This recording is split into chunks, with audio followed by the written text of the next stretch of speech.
Captain Jake Morrison sat in his command chair, watching the stars drift by through the big window of his ship. The UHS Defender was 3 days into another boring patrol mission along the edge of known space. Jake had been doing these runs for 2 years now, ever since humans joined the big galactic club called the Federation. Most days were the same. Check empty star systems. Look for pirates or smugglers. File reports that nobody read. Jake sometimes wondered if this was really what humanity was meant to do among the stars. "Captain," called Amy Carter from her station. She was the ship's communications officer, a young woman with bright eyes who never seemed to get tired of her job. "I'm picking up something strange." Jake turned toward her. "What kind of strange?" Amy frowned at her screen. "It's a distress signal, but it's not from any ship in our database. The signal is really weak, like it's coming from very far away." Ben Parker, the science officer, looked up from his own console. "How far away are we talking?"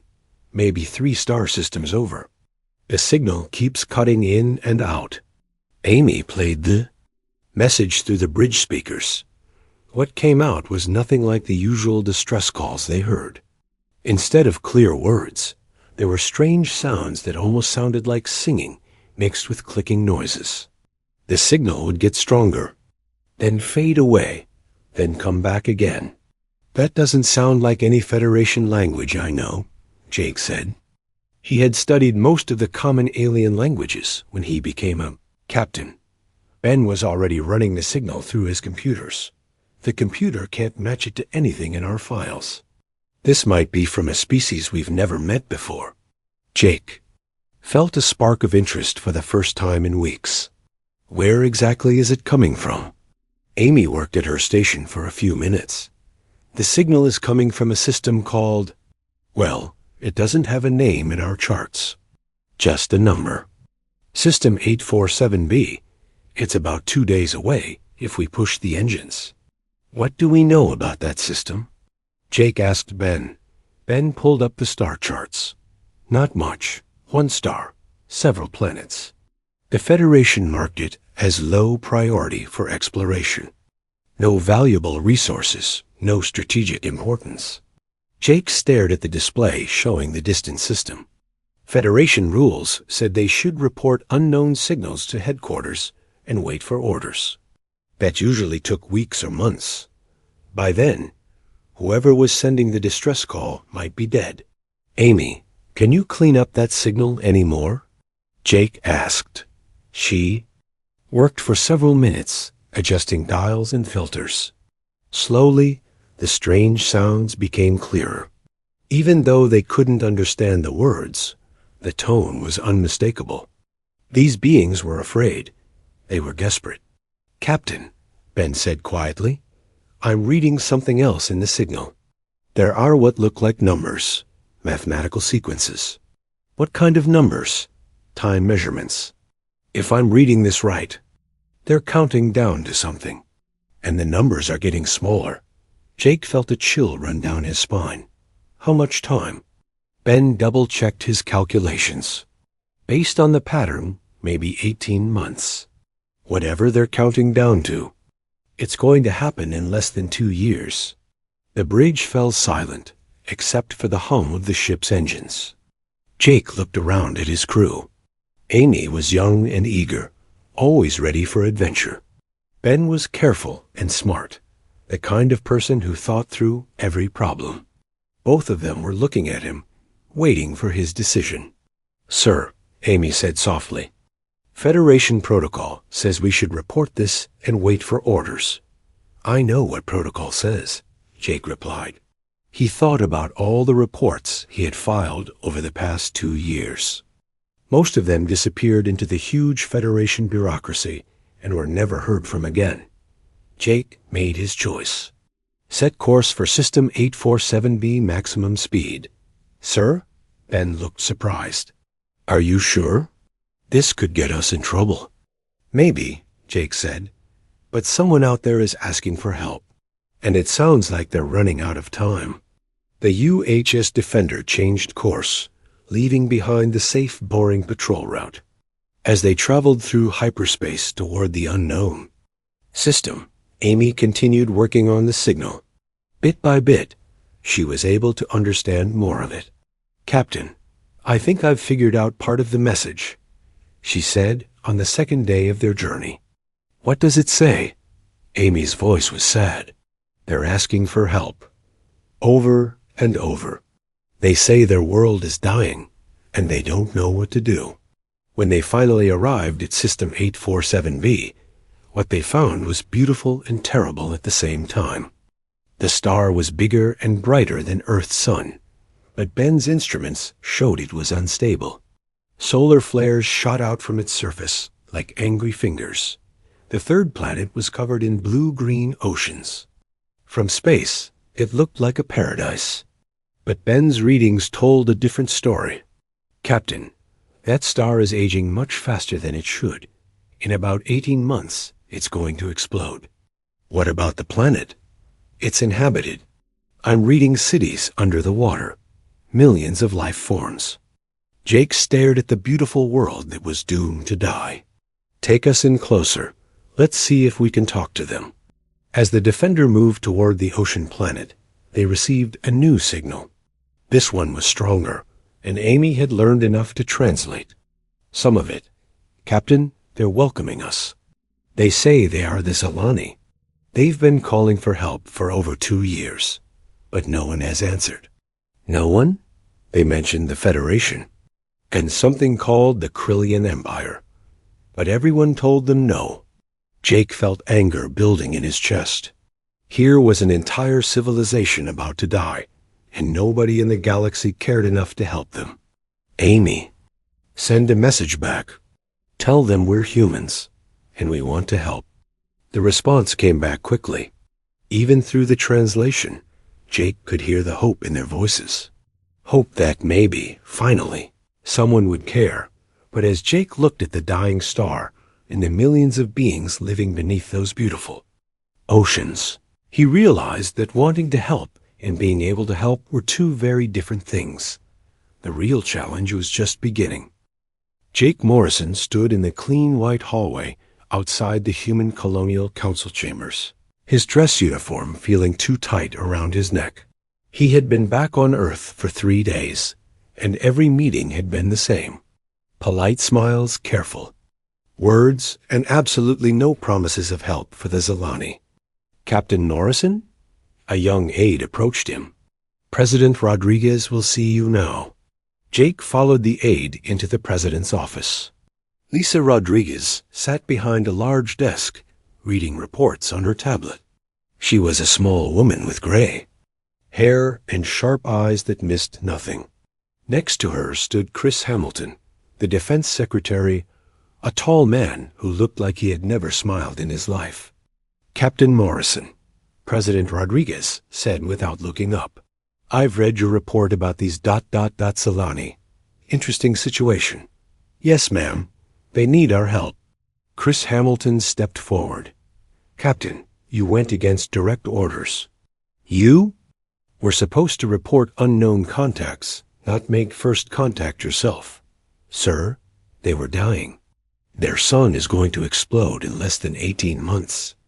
"That's not our problem," Hamilton said coldly. "We've been part of the Federation for only 3 years. We can't afford to make enemies over some unknown alien species." President Rodriguez finally looked up from her tablet. "How many Zalani are there, Captain?" "About 80,000, ma'am. They live in underwater cities. They're peaceful, intelligent, and they've been asking the Federation for help for 2 years." "And the Federation said no?" "Yes, ma'am. So did the Krillian Empire and every other major power they contacted." Hamilton crossed his arms. "There's probably a good reason for that. What do these Zalani have to offer us? Technology? Resources? Strategic value?" Jake felt his temper rising. "They're living beings, sir. Isn't that enough?" "Not in galactic politics, Captain." Before Jake could respond, the door opened and Dr. Kate Sullivan walked in. She was Earth's top expert on alien life forms, A woman in her 50s with wild gray hair and clothes that never quite matched. She had been studying Jake's reports about the Zalani for the past 2 days. "I'm sorry I'm late," Dr. Sullivan said, carrying a stack of papers. "But I had to finish my analysis of the Zalani biological data. What did you find?" President Rodriguez asked. Dr. Sullivan's eyes lit up. "They're amazing. The Zalani have adapted to live in high-pressure underwater environments. Their biology is completely different from anything we've seen. They might hold the key to new medical treatments, maybe even ways to help humans live in underwater colonies." "Are you saying they're valuable?" Hamilton asked. "Scientifically? Absolutely. But that's not the point." Dr. Sullivan turned to Jake. "Captain, you said they've been asking for help for 2 years?" "Yes, ma'am. They sent signals to everyone they could think of." Dr. Sullivan looked angry. "And everyone said no, because they don't have anything to trade." "That's disgusting." Hamilton stepped between them. "Dr. Sullivan, we have to be practical. Humanity is still new to the Federation. We have our own colonies to protect, our own people to think about. What about doing what's right?" Jake asked. "What's right is making sure humanity survives and prospers," Hamilton shot back. "We can't save every species in the galaxy." President Rodriguez held up her hand for silence. "Captain Morrison, how many ships would we need to evacuate 80,000 Zalani?" Jake had been thinking about this question for days. "At least 3 large colony ships, plus support vessels. Maybe a dozen ships total."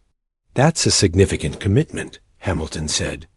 "And we'd have to do it without Federation approval. That could damage our relationship with our allies." "What allies?" Dr. Sullivan snorted.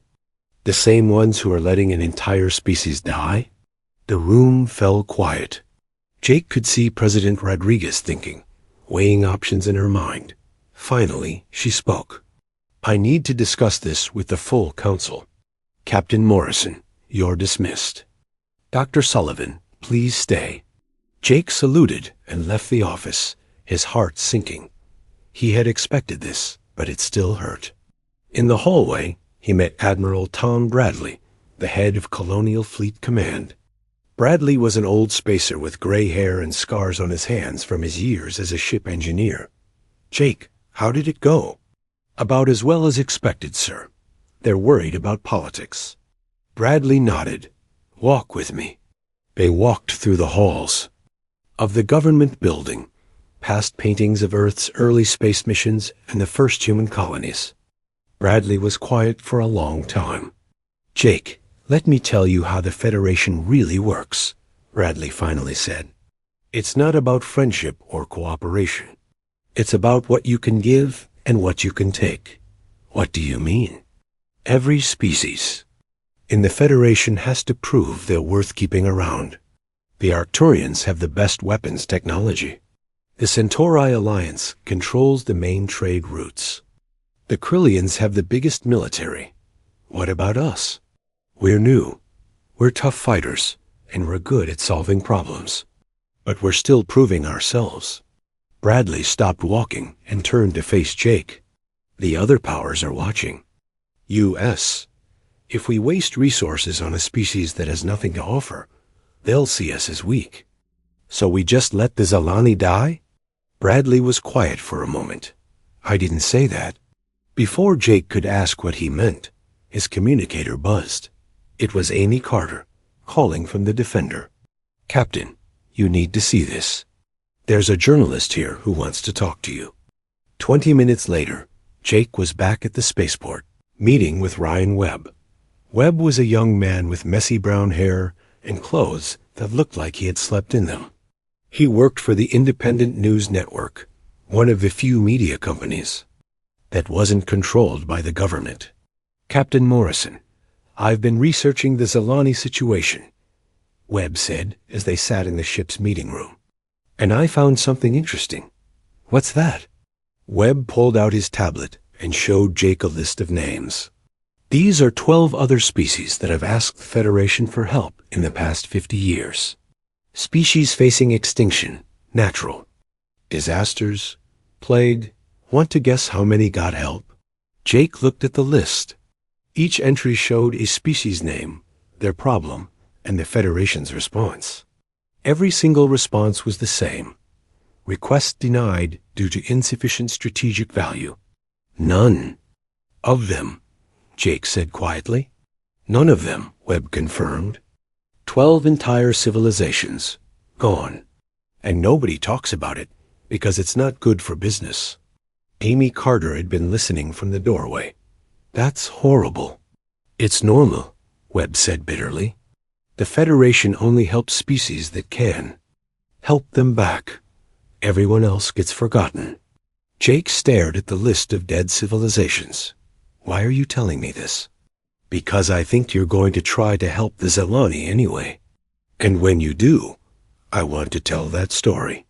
I want people to know what humanity is really like. 2 hours later, Jake got a call from Admiral Bradley. Jake, come to my office and bring Dr. Sullivan. When they arrived, Bradley was standing in front of a large star map. He looked tired but determined. I just finished talking to President Rodriguez, Bradley said. She's made a decision. Jake held his breath. We're going to help the Zelani. Dr. Sullivan clapped her hands together. Really? Really. The president thinks it's time the galaxy learns something about human values. Bradley turned to face them. But this won't be easy. We're going against Federation policy. Some of our allies are already complaining. What kind of complaints? Jake asked. The Arcturian Republic sent a message this morning. They think we're making a mistake. They said helping the Zelani will make us look weak and emotional. And what did the president say? Bradley smiled for the first time since Jake had known him. She said maybe the galaxy needs more emotion and less politics. Jake felt hope rising in his chest. So we're really going to do this? We're really going to do this. I'm putting together a rescue fleet.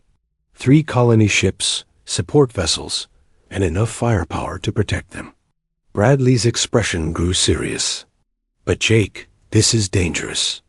The Krillians aren't going to like us operating in their old territory. And the Federation might decide we're too much trouble to keep around. Are you having second thoughts, sir? Bradley looked at the star map, at the tiny dot that represented the Zelani homeworld. No. I've been in space for 30 years, Jake. I've seen a lot of things I'm not proud of. Maybe it's time we did something right. As Jake left Bradley's office, he felt something he hadn't felt in years. Purpose. For the first time since joining the Federation, humanity was going to do something. That mattered. The Zelani were counting on them. And Jake Morrison wasn't going to let them down.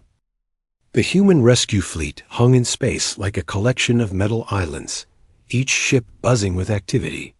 Jake Morrison stood on the bridge of his upgraded UHS Defender, watching the massive colony ship UHS New Haven through the view screen. New Haven was 3 times the size of his ship, designed to carry thousands of people across the galaxy. Captain, Amy Carter called from her station. Captain Foster is ready for the final briefing. Jake nodded, put her on screen. Nicole Foster appeared on the main display. She was a steady woman with short black hair and the kind of calm voice that made people feel safe. Her ship would carry most of the Zelani refugees. Jake, we're as ready as we'll ever be, she said. The habitat modules are installed and tested. We can take 25,000 Zelani on the first trip. What about the others? Jake asked. There were 80,000 Zelani total. Alex Turner's ship can take another 15,000, Nicole said, referring to the captain of the UHS Mercy. That leaves 40,000 for the second trip. Jake felt the weight of responsibility on his shoulders. They had 14 months before the Zelani sun became too dangerous, but moving 80,000 beings across space had never been done before.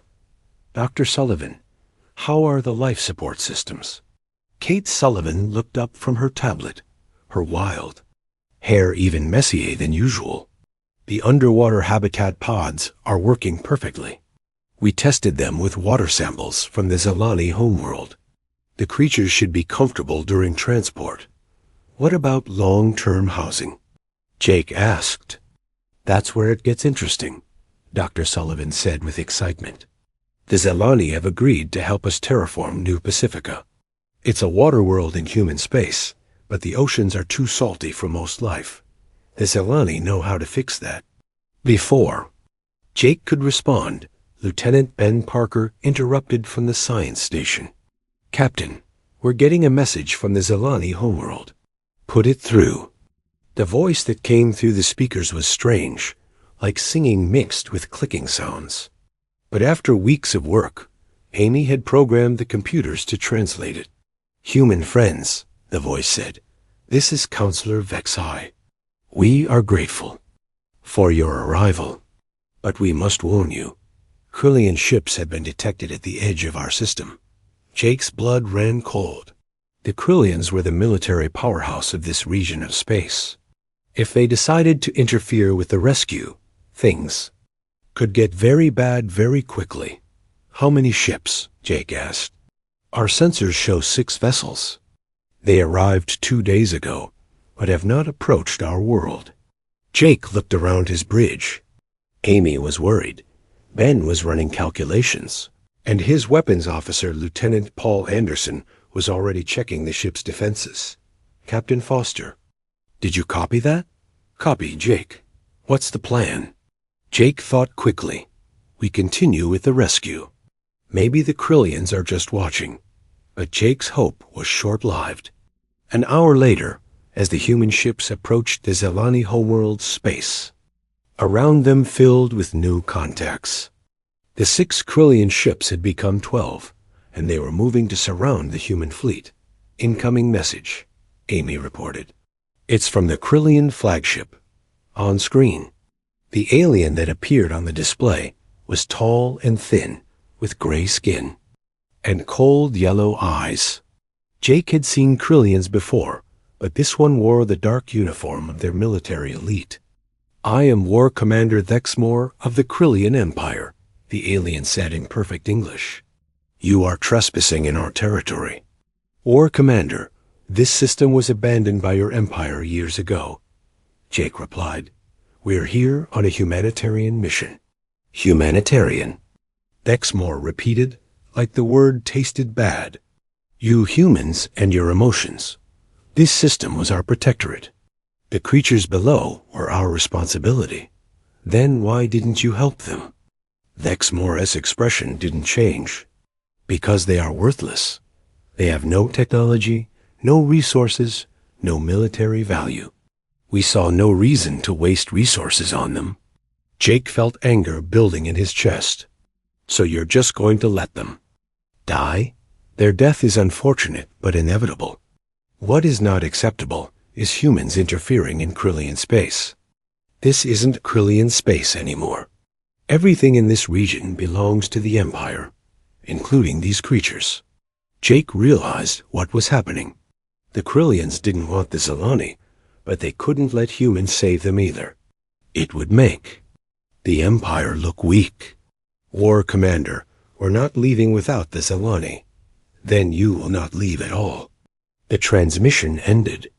Jake turned to his crew, seeing his own determination reflected in their faces. Amy, get me Admiral Bradley on Earth. Sir, the communication delay is too long. It would take hours to get a response. Jake nodded. He was on his own, just like he had been when he first found the Zalani distress signal. Paul, what's our tactical situation? Lieutenant Anderson studied his displays. 12 Krillian ships, mostly cruisers. We have 3 military escorts, plus the Defender. We're outnumbered, but our ships are newer. Captain, Dr. Sullivan interrupted. I'm reading something. From the planet. The Zalani are sending up evacuation shuttles. Jake looked at the display, showing dozens of small craft rising from the ocean world. The Zalani were trusting humans to protect them, even though war might be coming. Nicole, how long do you need to load the first group of refugees? 6 hours minimum, Captain Foster replied. Alex, same question. Captain Turner's voice came through the comm. About the same. These habitat modules take time to fill properly. Jake made his decision. All ships continue rescue operations. We're not backing down.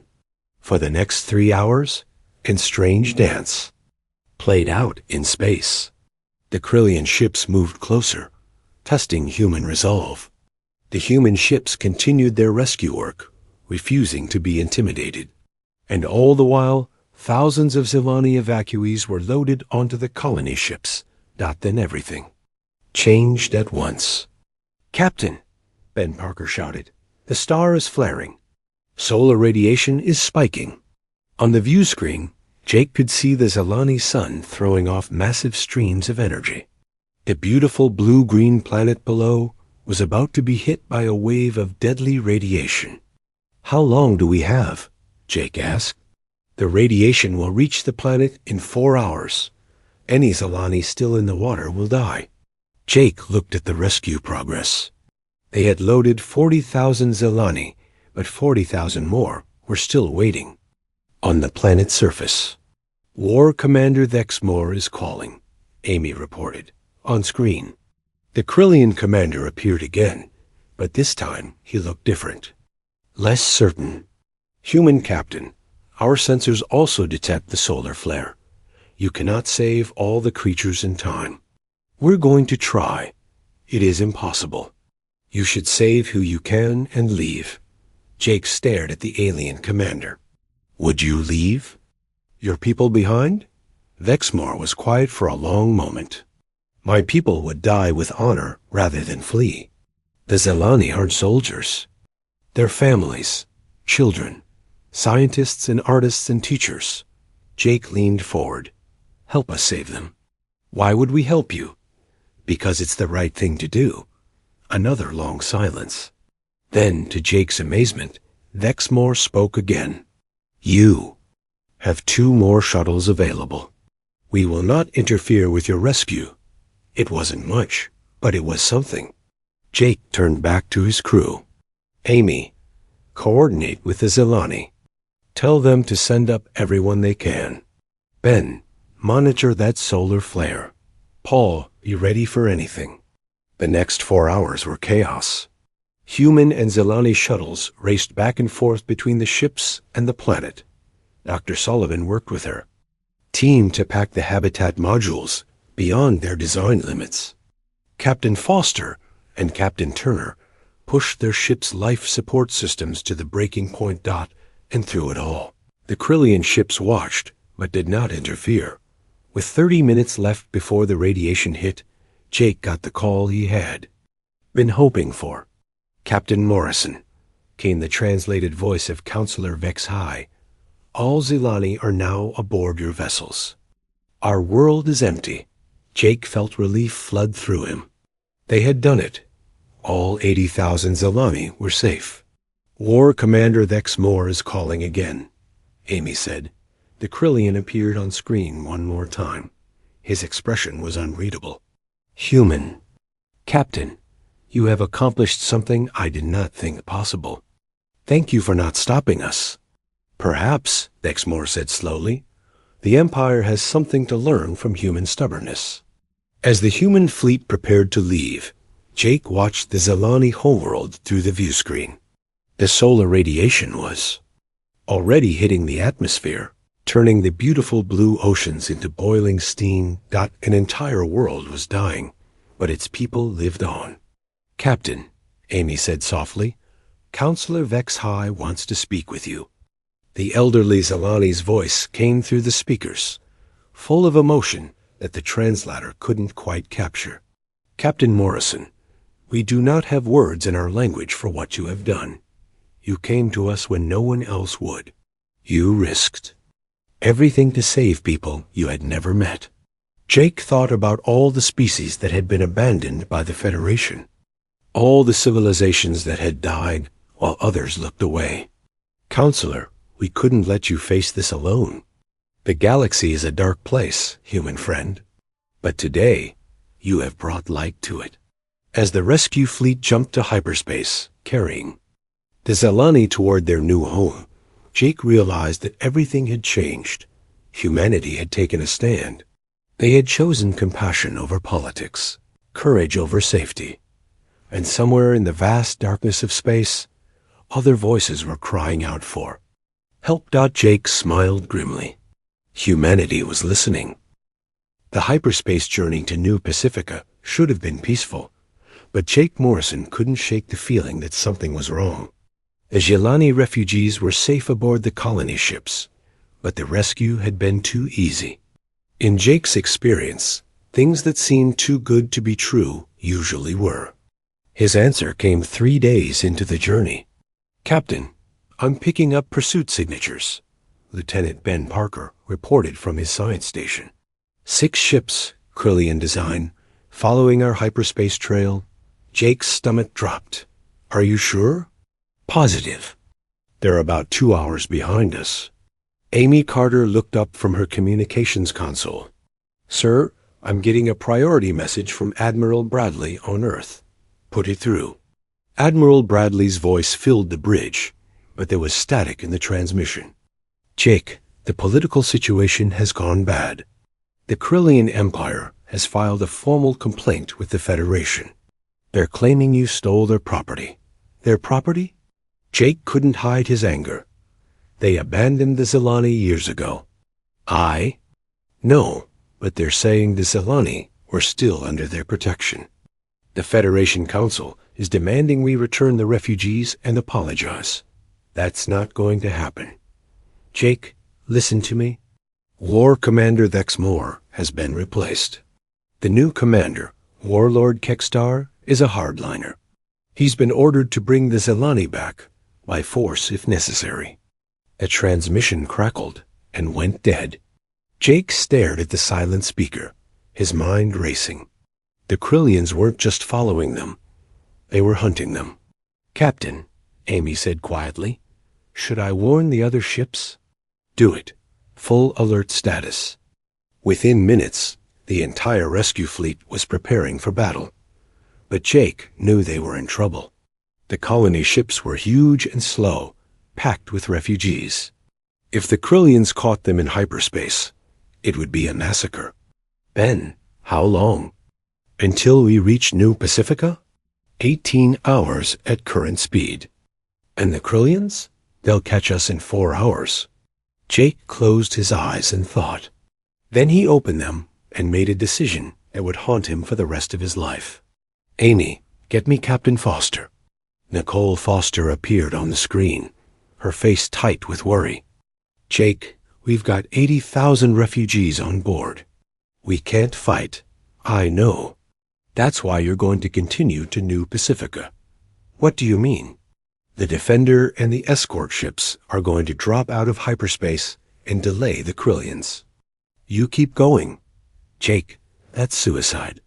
There are only 4 of you against 6 Krillian warships."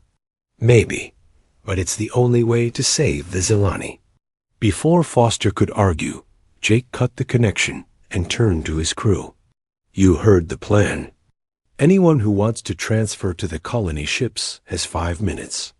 Nobody moved." "Sir," Amy said, "we're staying with you. This isn't a game. We might not make it out of this." Lieutenant Paul Anderson, the weapons officer, looked up from his console. "Captain, those refugees trust us. We're not going to let them down." Jake felt pride swell in his chest. "All right then. Prepare to drop out of hyperspace." The 4 human warships, the Defender, the escort vessels Guardian, Sentinel, and Protector, fell back into normal space while the colony ships continued their journey to safety. Almost immediately, the Krillian pursuit fleet appeared. The lead ship was different from the others. Larger, more heavily armed, with the black and gold markings of the Krillian elite forces. Jake knew he was looking at Warlord Kekstar's flagship. "Incoming transmission," Amy reported, on screen. The alien that appeared was nothing like the reasonable war commander Dexmore. Warlord Kekstar was massive, with scars covering his gray face and eyes that burned with fanatic hatred. "Human scum," Kekstar snarled in heavily accented English. "You have stolen property of the Krillian Empire. Return our creatures immediately. They're not property. They're living beings who chose to come with us. Creatures do not choose. They obey. You will return them, or we will take them from your wreckage." "We can't return them. They're already gone." Kekstar's eyes narrowed. "Gone where?" Jake smiled grimly. "Somewhere you'll never find them." The transmission ended. For a moment, space was silent, except for the hum of the ship's engines. Then all hell broke loose. The Krillian ships opened fire at once, their weapons lighting up space with deadly energy. The human ships scattered, using their superior speed and maneuverability to avoid the worst of the barrage. "Return fire." Jake ordered the defenders. Weapon systems came online, sending streams of energy toward the nearest Krillian ship. The other human vessels did the same, turning the empty space into a battlefield of light and explosion. Major Danny Roberts, leading the fighter squadron from the Guardian, brought his small craft screaming into the fight. "Defender, this is Lightning Squadron. We're engaging the enemy fighters." Through the view screen, Jake could see the tiny human fighters dancing between the larger ships, their weapons scoring hits on Krillian hulls. But the enemy had fighters too, and the odds were terrible. "Captain," Ben Parker shouted over the noise of battle, "the Sentinel is taking heavy damage." Jake could see the escort ship spinning out of control, atmosphere venting from multiple hull breaches. But even as he watched, the Sentinel's captain managed to ram his damaged ship into a Krillian cruiser. Both ships exploded in a ball of fire. "Sentinel is gone," Paul Anderson reported quietly. "But they took one of theirs with them." Now it was 5 Krillian ships against 3 human vessels. Jake knew they couldn't win, but they had to buy time for the colony ships to reach safety. "Amy, any word from the New Pacifica?" "They're still 14 hours out. We need to hold the Krillians here." "Then that's what we'll do." The battle raged for 2 hours. The Guardian exploded after a heroic fight, taking another Krillian ship with it. The Protector lost its engines and drifted helplessly until Krillian fighters finished it off. That left only the Defender against 4 enemy ships. "Hull breaches on decks 3 and 7, Ben reported. "We're losing life support." "Weapons are down to 60%, Paul added. Jake looked around his bridge. Amy was still at her post, despite a cut on her forehead. Ben was working frantically to keep the engines running. Paul continued firing, even though half his weapons were destroyed. "Sir," Amy said suddenly, "I'm picking up new contacts." Ships dropping out of hyperspace. Jake's heart sank. More Krillians meant the end of everything, but the ships that appeared weren't Krillian.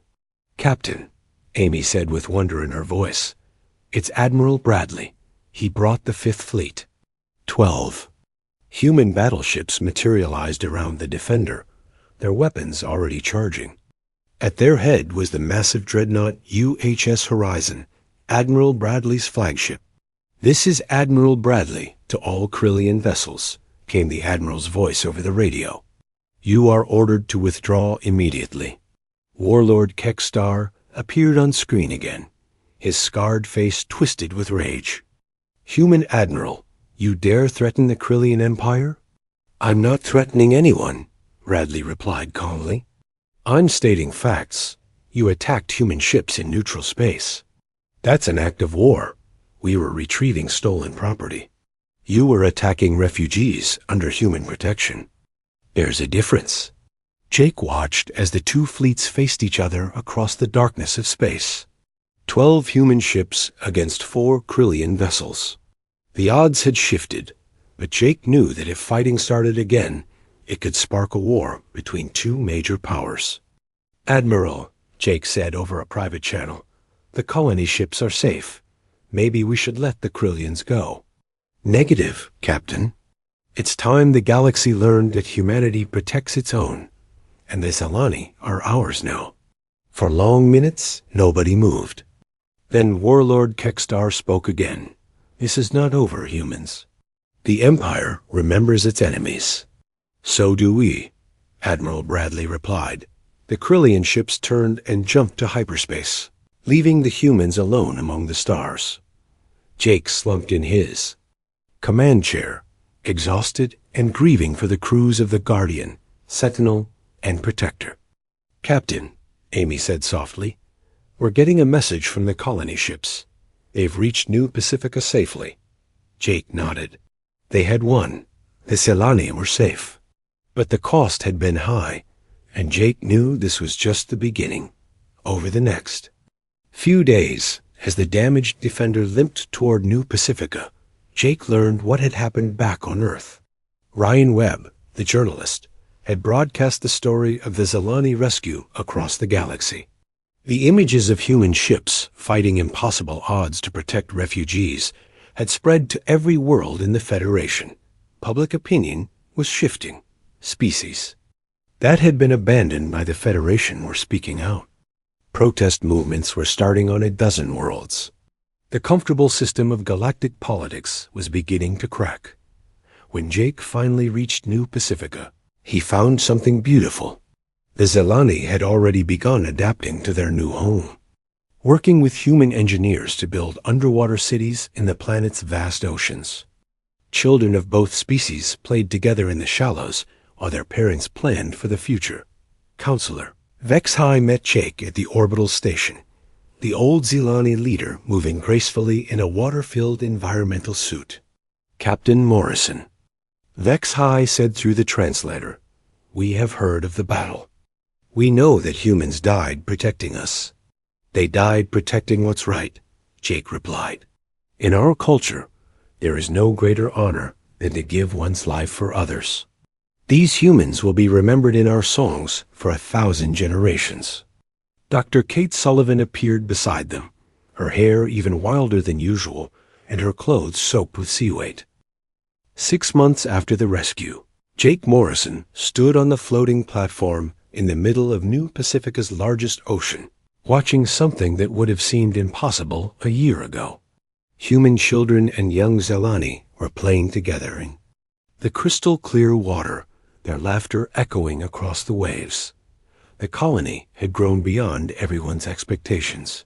The underwater cities the Zalani built were marvels of engineering, using ocean currents for power and growing food in vast underwater gardens.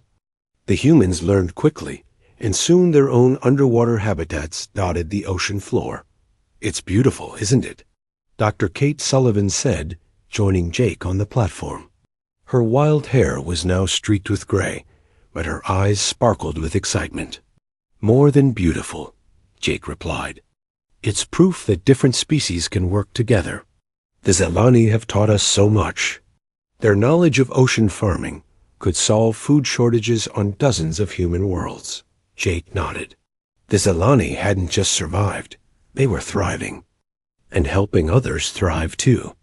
But their success had created ripples that were spreading across the galaxy. Any word from Earth?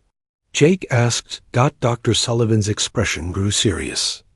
President Rodriguez is addressing the Galactic Assembly today. The vote on the Universal Rescue Doctrine is tomorrow. Jake had been following the political storm that had erupted after the Zalani rescue. Ryan Webb's reporting had exposed the Federation's history of abandoning species in need, and the public reaction had been explosive. 12 Federation member worlds were demanding reforms. Dr. Sullivan, a voice called from the water. Jake looked down to see Kellison, a young Zalani scientist who had become Dr. Sullivan's research partner. The Zalani were a translation device that allowed her to speak directly in English. What is it, Kella? Dr. Sullivan asked. The Terraforming Institute has approved our proposal. We can begin work on the 3 dead worlds next month. Jake smiled. The Zalani had surprised everyone by volunteering to help terraform failed colony. Worlds using their knowledge of water ecology to bring life back to barren planets. That's wonderful news, Dr. Sullivan said. How many people will that help? The 3 worlds could support maybe 2 million colonists, Kelleson replied. Different species, all working together. Before Jake could respond, his communicator buzzed. Amy Carter's voice came through, urgent and excited. Captain, you need to get to the communication center. Something big is happening. Jake and Dr. Sullivan hurried to the colony's main communication building, where Amy was surrounded by screens showing news feeds from across the galaxy. What's going on? Jake asked. The Krillian Empire just announced they're supporting the Universal Rescue Doctrine, Amy said, hardly believing her own words. What? Are you sure? War Commander Vex Moore addressed their council an hour ago. He said the Empire had learned something about honor from watching humans fight for the Zelani. Jake stared at the screen showing the Krillian military leader. Vex Moore looked older, more thoughtful than when Jake had first met him. There's more, Amy continued. The Centauri Alliance voted to support the doctrine yesterday. The Arcturian Republic is expected to vote yes too. Dr. Sullivan grabbed Jake's arm. Do you know what this means?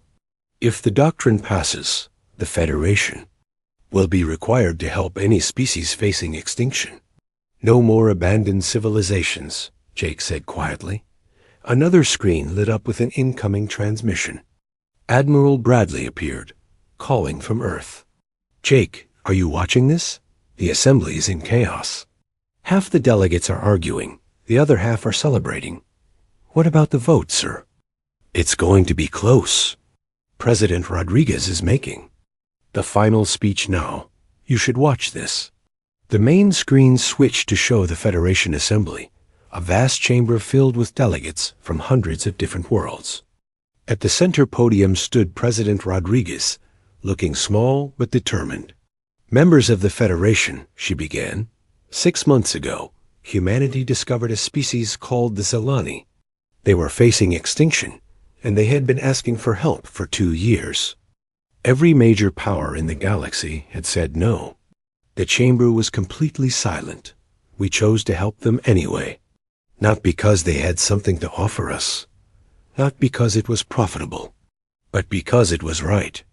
Some delegates nodded. Others looked uncomfortable. The cost was high. We lost 3 ships and 47 brave souls. But we saved an entire civilization.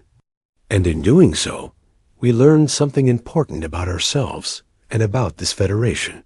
President Rodriguez paused, looking around the chamber. We are not just a collection of species trying to profit from each other. We are a community. And in a true community, you don't abandon the weak. You don't let the helpless die because they can't pay their way. Jake watched as delegates whispered to each other, calculating votes and political advantages. The Universal Rescue Doctrine is simple, Rodriguez continued. No sentient species should face extinction alone.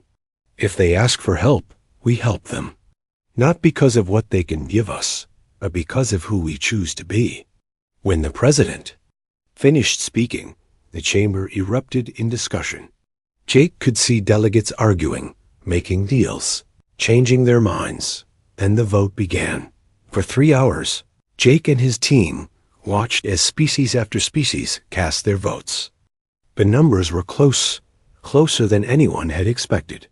Current tally, Amy reported, 167 in favor, 154 against, 12 abstentions. How many votes do we need? Dr. Sullivan asked. 2/3 majority. That's 222 votes. Jake did the math. They needed 55 more votes, but only 12 delegates remained undecided. Then something unexpected happened. A delegate from the Rigel Consortium, a group of mining worlds, stood to speak. 6 months ago, my worlds were hit by a plague. Our own species couldn't help us, or just miners and factory workers. We asked the Federation for aid, and we were told we didn't qualify for emergency assistance. The chamber grew quiet. Then humans heard about our situation. They sent medical ships and doctors. They saved 3 million of my people, asking for nothing in return. The delegate's voice grew stronger. If humans had waited for Federation approval, my people would be dead. The Rigel Consortium votes yes on the Universal Rescue Doctrine. One by one, other delegates stood to speak. A representative from the outer colonies talked about human disaster relief after an asteroid impact. A delegate from the frontier worlds described how human explorers had rescued survivors from a crashed colony ship. Jake realized something was happening that nobody had planned for. The story of the Zelani rescue hadn't just inspired other species to ask for help. It had inspired humans to give help, again and again, across the galaxy. When the final vote was counted, the result was overwhelming, 294. In favor, 58 against, 5 abstentions. The Universal Rescue Doctrine had passed. Amy Carter was crying. Dr. Sullivan was jumping up and down. Jake felt a mixture of relief and pride that left him speechless. Captain Morrison came a familiar voice from behind him. Jake turned to see Counselor Vex High approaching, moving gracefully in his environmental suit. Counselor, did you watch the vote? I did, and I want to tell you something, human friend. In our culture, we have a saying, a single candle can light 1,000 more, and its flame burns no less bright. What does that mean? It means that, by saving us, you have lit a flame of hope across the galaxy. Other species will be saved because of what you did. Your light will burn in 1,000 places. Jake looked back at the screens showing celebrations across Federation space. Species that had been forgotten were sending messages of thanks. Rescue ships were already being organized for 3 different emergencies. Counselor, we couldn't have done it without you. The Zelani proved that every species has something valuable to offer. Yes, Vex High agreed. But you humans proved something more important. You proved that the value of life doesn't depend on what someone can give you. A year later, Jake Morrison stood in the same spot on the floating platform, but everything had changed. New Pacifica was now the headquarters of the Federation Emergency Response Corps, with ships from 12 species ready to respond to disasters across the galaxy. The Zelani had become leaders in terraforming and ocean ecology, helping to restore life to dead worlds. Their techniques had created new homes for 7 refugee species, and their underwater cities had become models for sustainable living. Jake's own life had changed too. He was now Admiral Morrison, commanding the HFY Sea Fleet from his flagship, the UH Hope. But he still preferred to think of himself as just a ship captain who had answered a distress call. Admiral, Amy Carter called from the communication center. She was now his chief of staff, coordinating rescue operations across 3 sectors of space. What is it, Amy? We're getting a distress signal from the Vega system. Unknown species. Their planet is breaking apart due to seismic activity. Jake smiled. How many ships do we need? The Centauri Alliance is sending 3 hospital ships. The Krillians are providing military escort. The Arcturians have a geological survey team, ready to go. And us? We're coordinating the evacuation. The UHS Hope and 5 support vessels. Jake nodded. This was how the galaxy worked now. When someone called for help, the whole Federation responded as he prepared to leave for another rescue mission. Jake took one last look at the ocean, where human and Zelani children, the crystal beings of Kepler 442b, had always lived in harmony with their sun. For 3,000 years, the Valix had shaped light into tools, homes, and art. Their bodies were made of living crystal that caught starlight and turned it into beautiful colors. They spoke in musical tones that could make humans cry just from hearing them. Elder Zixithan stood on the highest tower of their capital city, watching their sun flicker like a dying candle. The star that had given life to his people for millions. of years was turning dark. Black spots covered its surface, and the light that reached their world grew weaker each day. The old Valix. Leader remembered when the Krieg Empire had come to their system 5 years ago. The warlike aliens had wanted to test new weapons that used dark matter.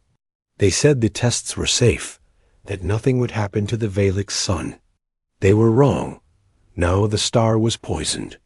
The dark matter had changed something deep inside. Their scientists said they had maybe 50 years before the sun died completely. After that, their world would freeze, and every Valix would die with it. Zixithan had spent 2 years begging the Galactic Consortium for help. The Consortium was like a big government that ruled over hundreds of alien worlds. The Valix had been loyal members for thousands of years. They had shared their light technology and helped end wars between other species. Surely the Consortium would help them now. The answer had come 3 months ago. A cold message on a datapad that Zixithan still kept on his desk. The Consortium had run the numbers. Moving all the Valix to a new world would cost too much money. Their technology was useful, but not that useful. The Consortium was sorry, but they could not help. "We offer our thoughts and prayers," the message had said. Then they had cut off all communication. 50 million Valix were left to die alone, far away. In the darkness between stars, Captain Jake Morrison was having a bad day. His ship, the Endeavor, was on a routine survey mission in empty space. For 3 weeks, they had found nothing but rocks and gas clouds. His crew was bored, and Earth Command kept sending him orders to hurry up and find something interesting. Jake was a tall man with gray hair and tired eyes. He had been exploring space for 20 years, and he knew that most of the galaxy was just empty darkness. But humans were curious by nature, and they kept looking anyway. "Captain," called Lisa Park from her station. Lisa was the ship's chief engineer, a small woman with quick hands and a quicker mind. "I'm picking up something strange on long range." "Sensors." Jake walked over to look at her screen. "What kind of strange?" "It's a signal, but not like anything I've seen before. It's not radio or laser. It's something else." Lisa frowned at the readings. "Sir, it sounds like music."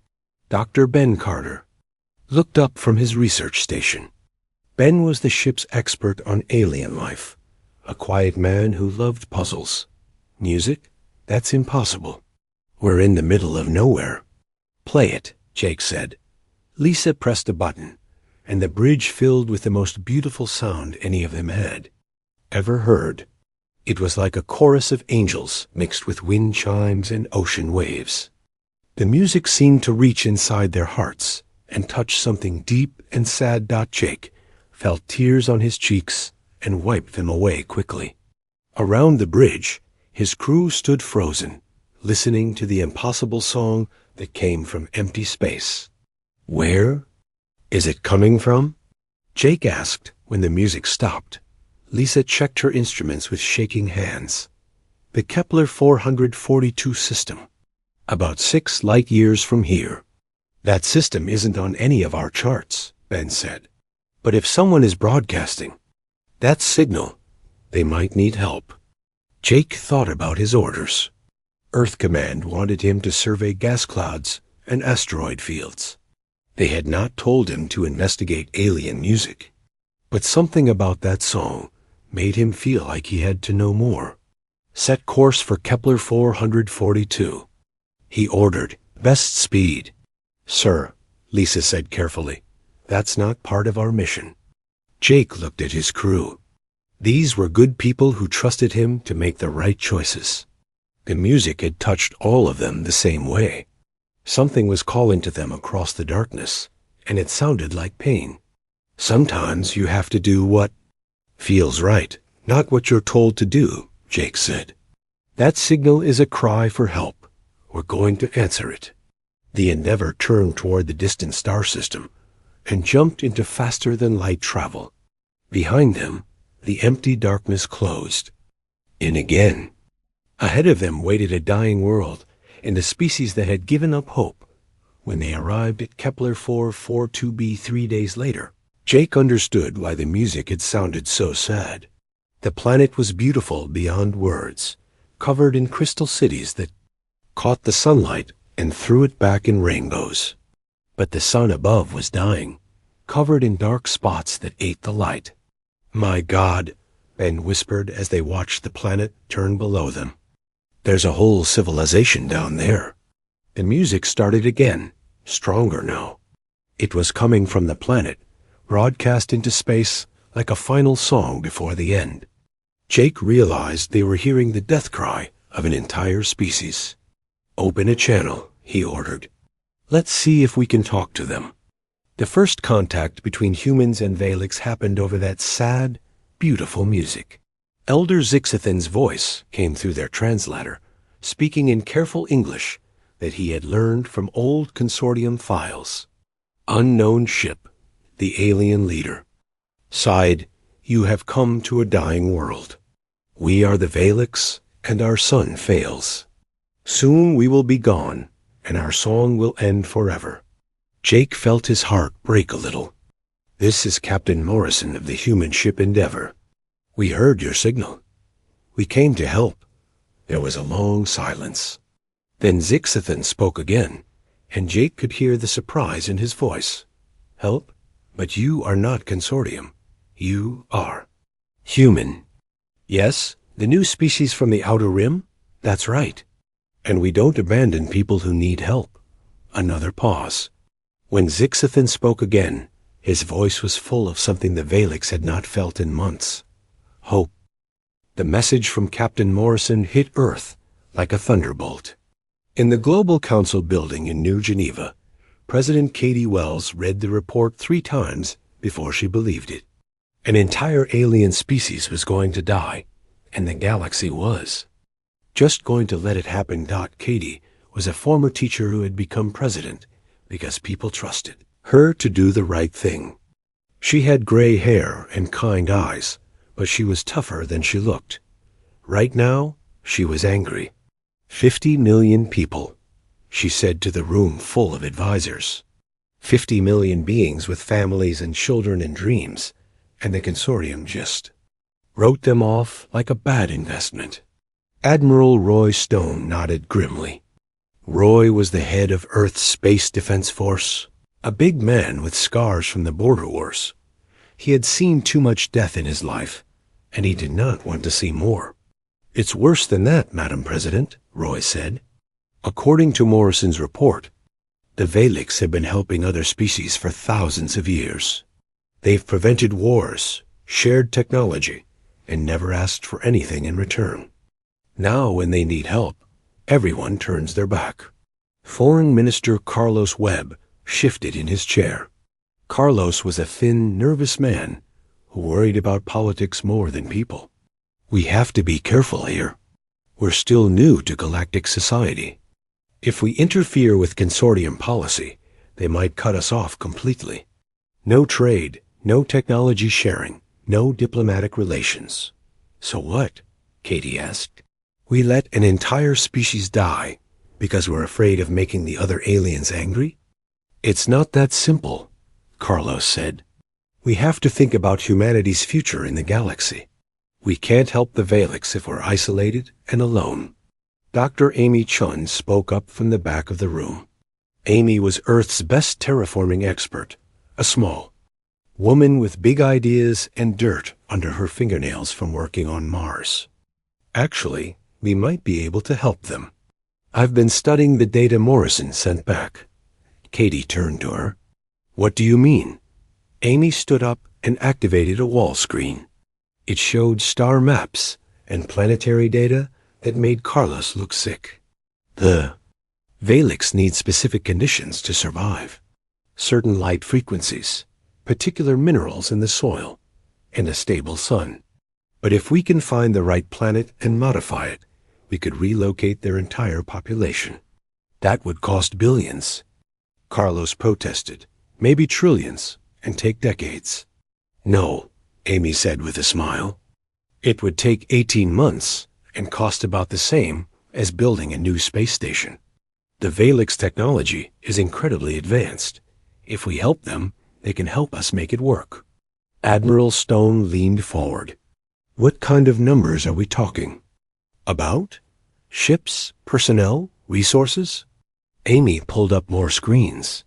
We'd need about 30 ships, including industrial vessels and transports. Maybe 5,000 people, including construction crews, scientists, and security. The biggest challenge would be finding the right planet and getting it ready in time. And if the consortium tries to stop us? Stone asked. Amy's smile faded. Then we'll have to be ready to fight for what's right. The room fell silent. Katie looked around at her advisors, seeing fear and doubt in most of their faces. But she also saw something else, the same anger she felt at the galaxy's cruelty. I want options, she said finally. Amy, start working on the technical side. Roy, figure out what ships and people we'll need. Carlos, see if any of our allies might help. Madam President, Carlos said carefully, are you really considering this? Going against the entire galactic consortium to save one species? Katie stood up and walked to the window. Outside, she could see the lights of the city, and beyond that, the stars. Somewhere out there, 50 million people were waiting to die, while their neighbors looked the other way. When I was a little girl, she said, my grandmother told me a story about a man who saw someone drowning. The man could swim, but the water was cold and dangerous. All his friends said he shouldn't risk it, that it wasn't his problem. But the man jumped in anyway, because he couldn't live with himself if he just watched someone die. She turned back to face the room. We're that man now. We can save the Valix, so we have to try. 3 days later, Captain Morrison received new orders. He was to return to the Valix homeworld with a small fleet of human ships. His job was to start evacuating cultural artifacts and elderly Valix, while scientists worked on finding them a new home. The fleet consisted of 5 ships. Morrison's endeavor would handle communications and coordination. The New Frontier, a massive industrial vessel commanded by Captain Matt Sullivan, would do the heavy lifting.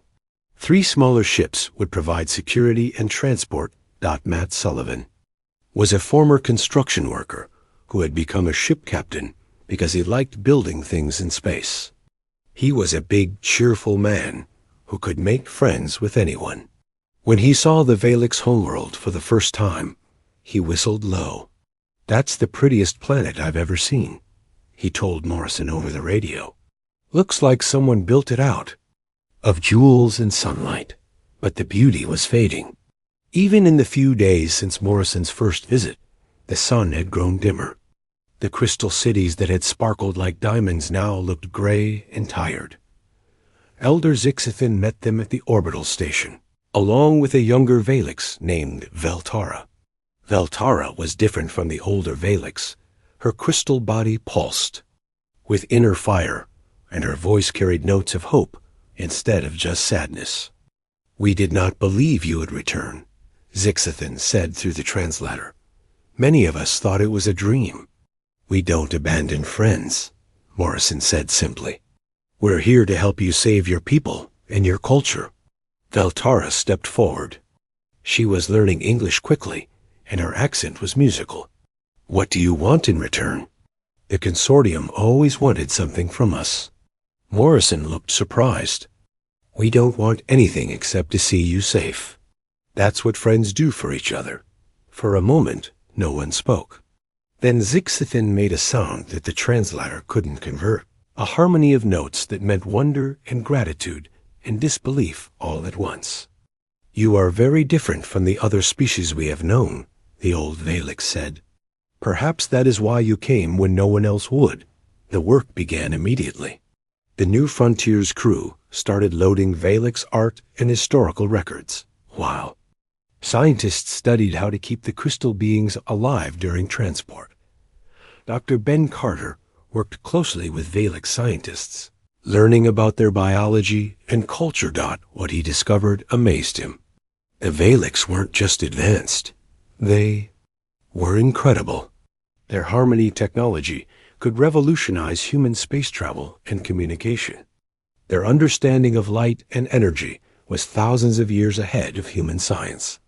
But Ben kept this information to himself. He knew that if word got out, people might think humans were only helping the Valix to steal their technology.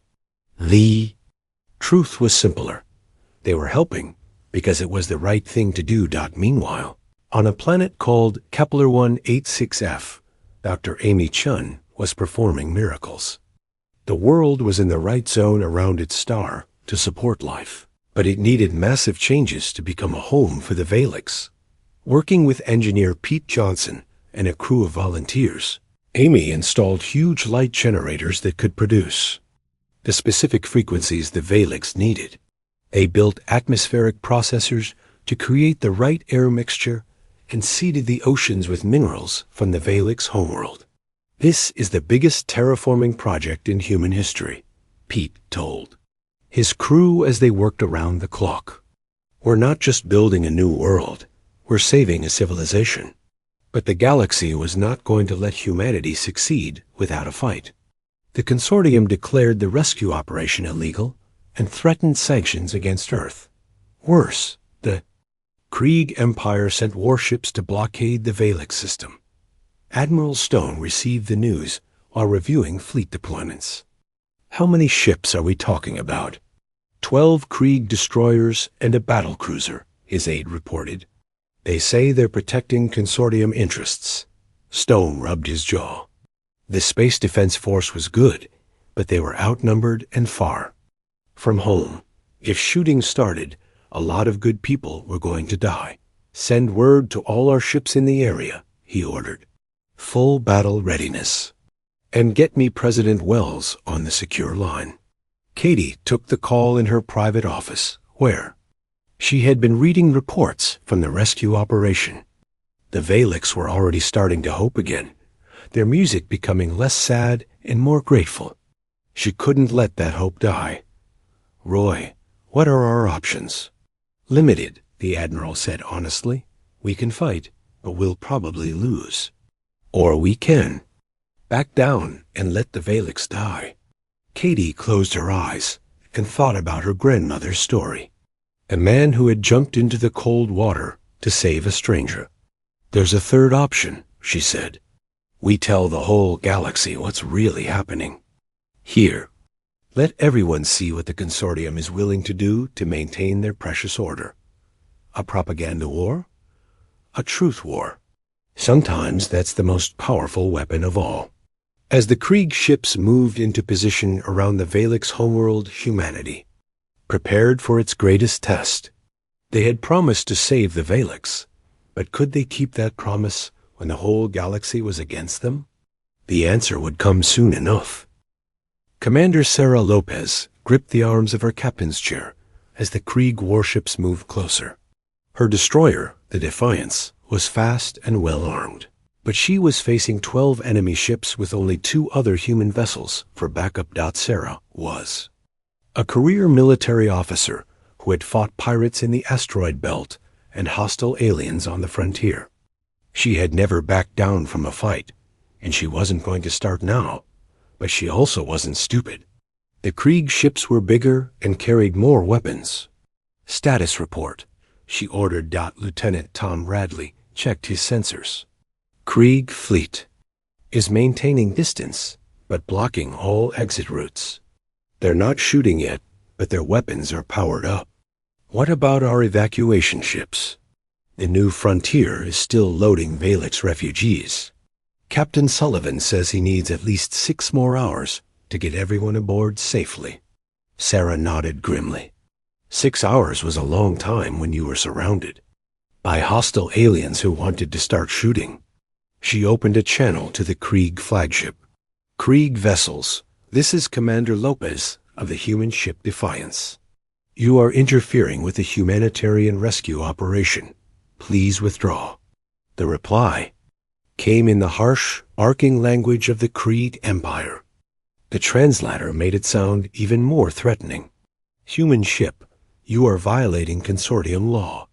Leave this system immediately, or face the consequences. We're not leaving without the Valix, Sarah said calmly. If you want to stop us, you'll have to shoot first. She cut the channel and turned to her crew. They were young men and women who had volunteered for this mission, knowing they might not come home. None of them looked scared. They looked determined. All hands, battle stations, Sarah announced. Remember, we're not here to win a war. We're here to buy time for the evacuation. Every minute we keep those ships busy is another minute for the deal. Valix to get to safety. On the planet below, Dr. Ben Carter was helping load the last of the Valix elders onto transport ships. The old crystal beings moved slowly, their light dim with age and sorrow. Some of them were over 1,000 years. Old and had never left their homeworld. Elder Zixthin was among them, but he kept looking back at the crystal spires of his city. So many memories, he said to Ben. My people have lived here for 50,000 generations. How do you leave behind everything you've ever known? Ben thought about his own home on Earth, a small farm in Iowa where he had grown up. He tried to imagine leaving it forever, knowing he would never see it again. You carry it with you, he said finally, in your stories, your music, your memories. A place isn't just buildings and land. It's the people who live there and the love they share. Zixithin's crystal body pulsed with soft light. You humans understand things that older species have forgotten. Perhaps that is why you came when no one else would. The evacuation was proceeding smoothly, but time was running out. The Valix sun was getting weaker every day, and the Krieg blockade was making everything more dangerous. Captain Morrison knew they needed to move faster. He was coordinating with Veltara, the young Valix leader who had become the voice of her people's hope.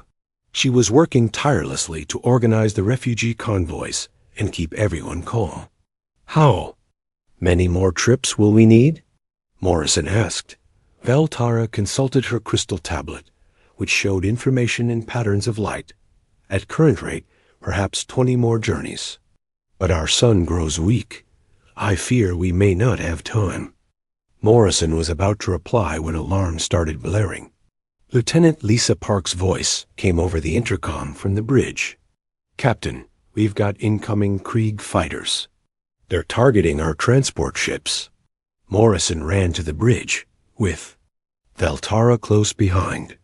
On the main screen, he could see small, fast Krieg attack craft diving toward the defenseless transports full of Valix refugees. Sarah, where are you? He called over the radio. Commander Lopez's voice crackled back, tense, with concentration. We're engaged with their main fleet, Jake. I can't break free to help the transports. Morrison watched in horror as the Krieg fighters opened fire. One of the transport ships, the Mercy, took several hits and started spinning out of control. It was full of Valix children and elderly, beings who couldn't survive in the cold vacuum of space. This is Lieutenant Dan Foster in Fighter Squadron Alpha, came a new voice over the radio. We're moving to intercept. Dan Foster was Morrison's oldest friend, a pilot who could fly anything with wings or engines. He led a small squadron of human fighters that had been providing escort duty. Now they were racing to save the transport ship. The space battle was fierce but brief. Dan's fighters were outnumbered 3-1, but they fought with desperate courage. They managed to drive off most of the Krieg attackers, but the cost was terrible. Mayday, mayday. Dan's voice came through the static. My ship is hit bad. I'm losing power and life support. Morrison watched helplessly as his friend's fighter drifted away from the battle, its engines dead. The Krieg fighters regrouped and came back for another attack. Dan, can you eject? We'll pick you up. Negative, Jake. Ejection system is damaged. Listen, tell my wife I love her. and tell the Valix that some things are worth dying for. Dan Foster turned his crippled fighter toward the largest group of Krieg attackers and pushed his engines to maximum power. The explosion when he rammed into them lit up the darkness like a small star. The sacrifice bought time for the transports to escape, but Morrison felt like his heart had been torn out. Dan had been his friend for 20 years. They had explored distant worlds together and shared countless adventures. Now he was gone, killed trying to save people he had never met. Veltara placed a gentle crystal hand on Morrison's shoulder. Her people communicated partially through touch, and he could feel her sympathy and gratitude flowing through the contact. "Your friend died with honor," she said softly. "The Valix will remember his name and sing his deeds until the last star grows cold." The attack on the transports changed everything. News of Dan Foster's sacrifice and the Krieg Empire's willingness to kill refugees spread across the galaxy.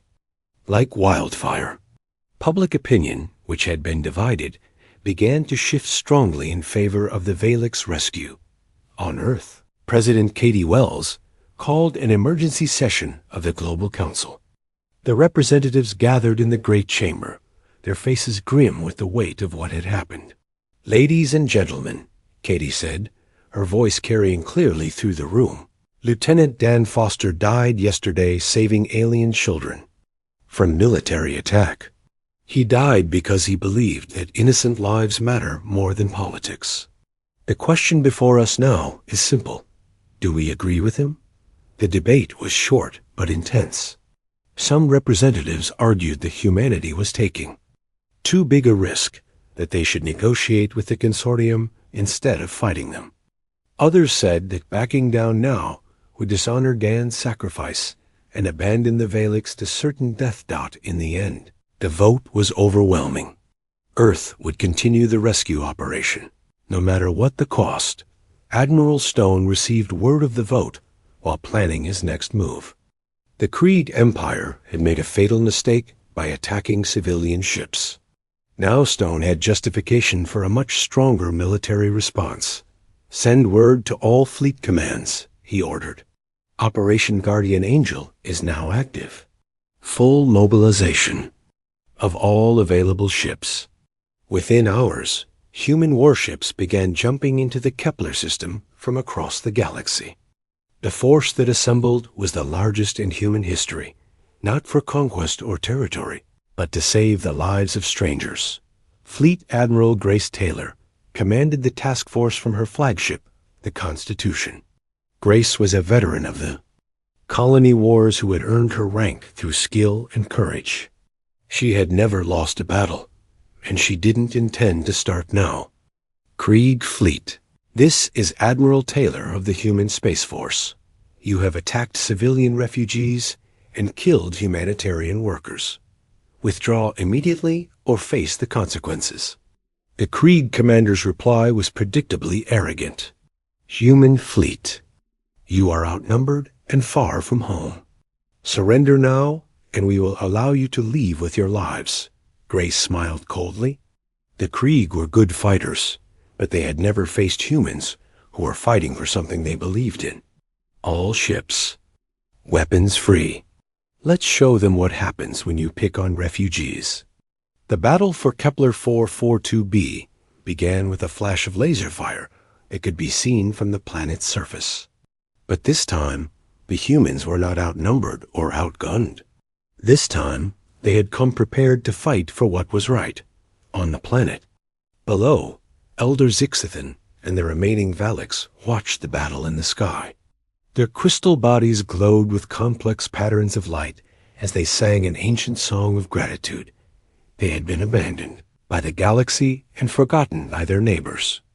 But humanity had come for them, bringing hope and friendship and the promise that no one would die alone. The song they sang was beautiful and sad and full of love. It spoke of friendship between species and the courage to do what was right even when the cost was high dot. And somewhere in the darkness between stars, the ghost of Dan Foster smiled as he listened to the music that his sacrifice had helped to save. The news traveled faster than starships across the galaxy. On every world connected to the galactic network, beings watched footage of human ships fighting to protect Valix refugees. They saw Lieutenant Dan Foster's final moments and heard Elder Zixthen's songs of gratitude. On Proxima Station, the galaxy's largest trade hub, crowds gathered around public screens to watch the battle. The station was home to dozens of different species, and reactions were mixed at first. "Why should we care about one dying species?" asked a Rigellian merchant. "The galaxy is full of worlds that need help." But then the footage showed Valix children being loaded onto human transports, their crystal bodies dim with fear and confusion. It showed elderly Valix saying goodbye to their homeworld for the last time, touching the crystal walls of their cities in farewell. A young Centauri female named Kala watched the images with tears in her large eyes. "They're just like us," she whispered. "They have families and dreams and children who need protecting." Word spread through the station's social networks. Within hours, protests began forming. Young beings from dozens of species carried signs demanding action to save the Valix. The phrase "Save the Valix" appeared in hundreds of languages, on walls and displays throughout the station. Station Administrator Voss, a stern Altarian who usually avoided politics, found himself facing angry crowds outside his office. "What do you expect me to do?" he asked. "I run a trade station, not a government." "Use your influence," Kala called out from the crowd. "Contact the consortium. Tell them we won't stand for this." "The humans are risking everything to save strangers," added a young vegan engineer. "The least we can do is speak up for what's right." Similar scenes were playing out across the galaxy. On the Centauri homeworld, university students organized rallies supporting the human rescue mission. On Vega Prime, workers went on strike until their government agreed to send medical supplies to help the Valix refugees. The Altair Republic, humanity's closest allies, were the first government to officially support the rescue operation. Prime. Minister Jaxter announced that Altair ships would join the human fleet, despite consortium threats. "The Valix have been friends to the galaxy for 3,000 years, Jaxter declared. "We will not abandon them in their darkest hour." But the most important change was happening among the younger generation of every species.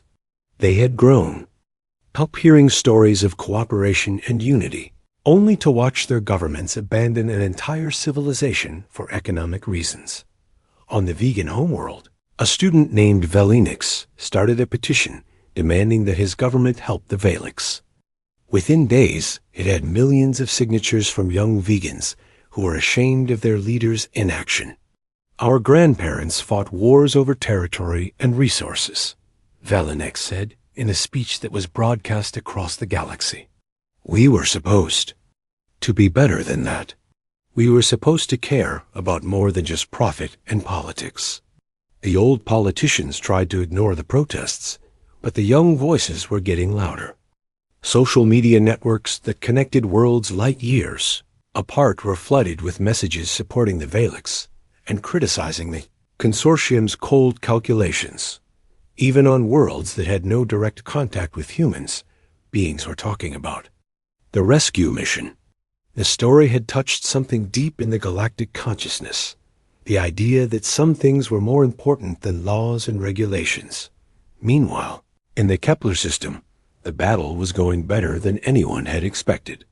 Admiral Grace Taylor's fleet had broken the Krieg blockade and established control of the space around the Valix homeworld.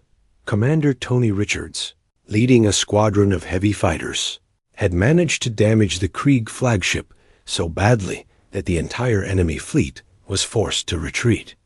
Tony was a former race pilot who treated space combat like a deadly game, and he was very good at winning.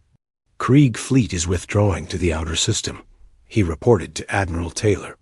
"They're regrouping, but keeping their distance." "Good work." "Tony, how are our casualties?" "Light, considering." The Krieg weren't expecting us to fight back so hard. The successful defense of the Valix system sent another wave of excitement across the galaxy. Humans had not only stood up to the Krieg. Empire, they had won. The species that everyone considered newcomers and primitives had outfought one of the galaxy's most feared military powers. But the victory came with a terrible cost. Elder Zix then made an announcement that broke hearts across two species. "My fellow Valix," the old leader said, his crystal body glowing with sad resolution, "our sun fails faster than expected. We cannot evacuate everyone in time. I and the eldest among us will remain behind to maintain the protective shields around our cities. This will buy time for our children and grandchildren to reach safety." The translation reached Captain Morrison on his ship, and he felt like he had been punched in the stomach. "Elder, no. We can find another way." "There is no other way, friend Morrison. Our sun will flare soon, and when it does, the radiation will kill any ship in this system. Someone must stay to operate the shields until the last transport departs." Veltara, who had become the voice of her people's future, tried to argue with the elder. "I will stay instead. Let the young ones take your place. No, child, you are our tomorrow. We are yesterday, beautiful but finished. It is right that we should be the ones to sing our world's final song." The decision had been made. 10,000 of the oldest Valix would stay behind to save their species. They would die with their world, but their sacrifice would let 40,000,000 others live.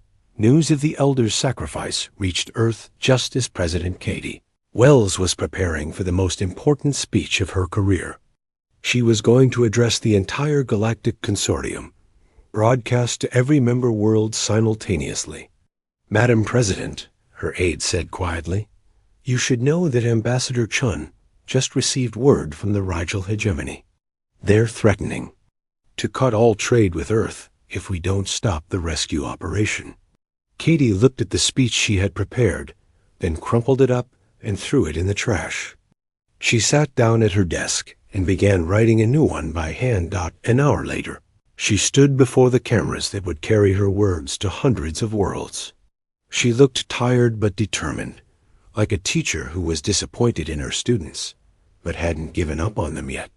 "Citizens of the galaxy," she began, "my name is Katie Wells, and I am the elected leader of humanity. I speak to you today not as a politician or a diplomat, but as someone who believes that we can be better than we are." She paused and looked directly into the camera, as if she could see into the homes and hearts of everyone watching.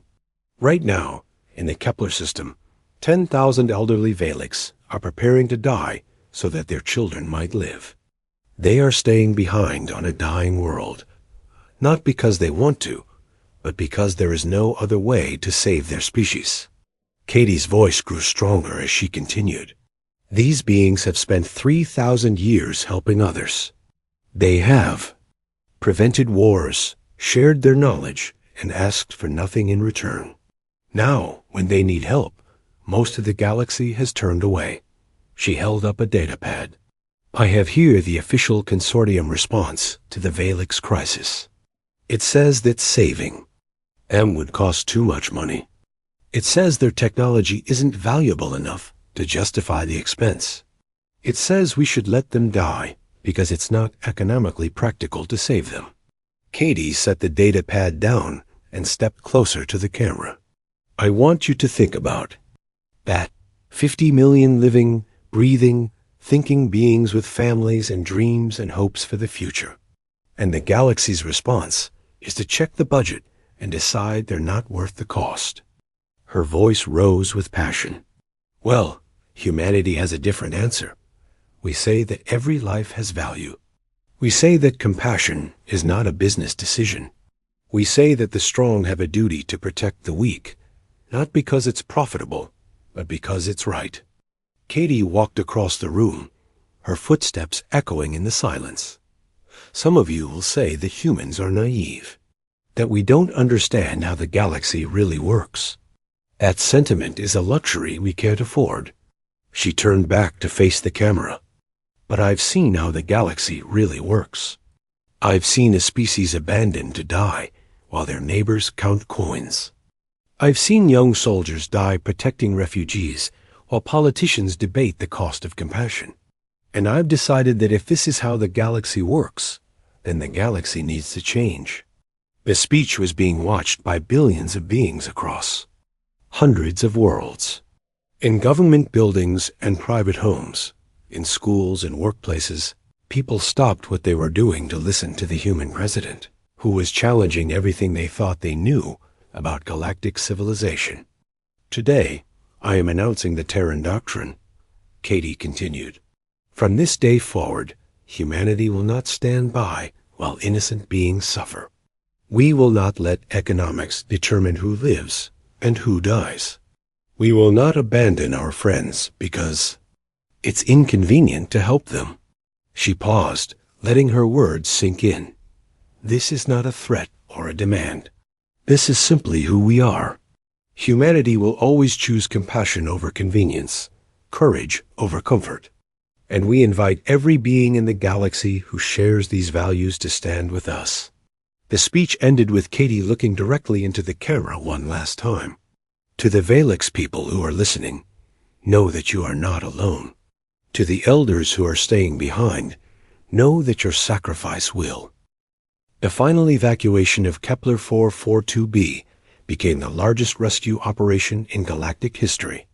Ships from dozens of worlds arrived to help, their crews working around the clock to save every Valix life they could. Captain Julie Banks commanded the medical vessel Mercy, which had been repaired after the Krieg attack. Julie was a former emergency room doctor who had joined the space service to help people on frontier worlds. Now she was coordinating medical care for thousands of Valix refugees. How are they adapting to the transport ships? She asked Dr. Ben Carter as they walked through the medical bay. Ben looked tired but satisfied. Better than expected. The Valix are incredibly resilient. Their crystal biology actually helps them handle stress and change. What's amazing is how grateful they are. I've never met people who say thank you so beautifully. Around them, human medics worked alongside Valix healers, sharing knowledge and techniques. The crystal beings used harmonic frequencies to speed healing, while humans provided advanced surgical tools and medicines. Together, they were saving lives that neither species could have saved alone. Lieutenant Colonel Steve Murphy was handling security for the evacuation. Steve was a veteran Marine who had fought in border conflicts, but this mission was different from anything he had ever done. Instead of defeating enemies, he was protecting friends. Status report, he called to Sergeant Amy Rodriguez as she returned from the planet's surface. All clear, sir. The last civilian transports are loading now. Elder Zixathan and the volunteers are maintaining the shield generators, but they're asking everyone to hurry. Steve nodded grimly. The Valix sun was in its final death throes, sending out massive bursts of radiation that would kill anyone caught in space without protection. The elderly Valix who had stayed behind were operating shields that protected the evacuation ships. But those shields wouldn't last much longer. How much time do we have? Maybe 6 hours, sir. The star's becoming unstable. When it flares again, it'll be too dangerous for any ships to remain in the system. On the planet's surface, Elder Zixathan stood in the control center of the shield. Generators. The ancient machines hummed with power, fed by the life force of the 10,000 Valix who had volunteered to stay behind. The old crystal being was no longer sad. He felt honored to be part of his people's final song. Around him, other elders worked at their stations, their bodies glowing with the effort of maintaining the shields. How many more transports? Asked Elder Kefener, whose crystal form had grown dim with age and exhaustion. 3 more loads, Zixathan replied. Then our children will be safe. It is a good death, Kefener said peacefully. We die so that our species might live. What more could we ask for? Young Veltara appeared on their communication screen, calling from the human ship where she was coordinating the final evacuations. Elders, the humans want to send more ships to evacuate you. They say they won't leave you behind. Zixthan felt warmth flow through his crystal body. Even now, at the very end, the humans were trying to save everyone. Tell them we are grateful. But this is how it must be. Someone must operate the shields until the last moment. We choose to be those someone. Veltara's voice broke with emotion. We will remember you. Every song, every story, every celebration on our new world will honor your sacrifice. That is all we ask, Zixthan said gently. Now go, child. Take our people to safety. Let them sing of hope instead of sorrow. Space around Kepler 442b was filled with ships from across the galaxy. Human vessels worked alongside Rigelian cruisers, Centauri medical ships, and even some brave vegan transports. The rescue fleet was the most diverse group of ships ever. Assembled for a single mission. Admiral Grace Taylor coordinated the final phases from her flagship. All evacuation vessels, prepare for immediate departure. The star is showing signs of imminent collapse. Captain Morrison was aboard the last transport to leave the planet. He had insisted on staying until every possible Valix was safely evacuated. Now he stood on his bridge with Veltara, watching their new homeworld grow larger on the screen. Welcome to New Harmony, he said as the transport approached the planet that Dr. Amy Chun and her teams had transformed. Veltara gasped as she saw their new world for the first time. The planet sparkled with artificial lights that mimicked the frequency of their dying sun. Crystal cities were already growing on the surface, built by human construction crews working from Valix designs. It's beautiful, she whispered. You've given us more than just a new world. You've given us hope.